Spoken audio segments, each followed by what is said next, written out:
Hello বন্ধুরা, আজকে আপনাদের সামনে একটি ভিডিও নিয়ে উপস্থিত হয়েছি।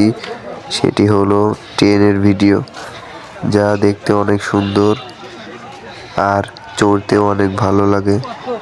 তো কে কে এই ট্রেনে চড়তে চান অবশ্যই কমেন্ট বক্সে বলে যাবেন। আর ভিডিওটি ভালো লাগলে অবশ্যই সাবস্ক্রাইব করে পাশে বেল আইকনটি বাজিয়ে দিবেন, যেন সর্বপ্রথম ভিডিও ছাড়লে আপনার কাছে গিয়ে পৌঁছায়।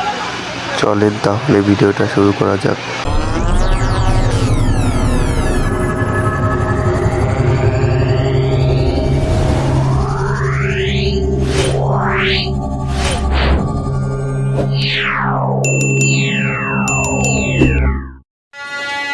হ্যালো বন্ধুরা, তো ইতিমধ্যে ট্রেনটি ছেড়ে দিয়েছে। ট্রেনটির চলার দৃশ্য অনেক সুন্দর। এই ধরনের নতুন নতুন ভিডিও পেতে আমাদের চ্যানেলটিকে সাবস্ক্রাইব করে পাশে বেল আইকনটি বাজিয়ে দিন। আজকের মতো ভিডিও এখানেই সমাপ্ত। ধন্যবাদ।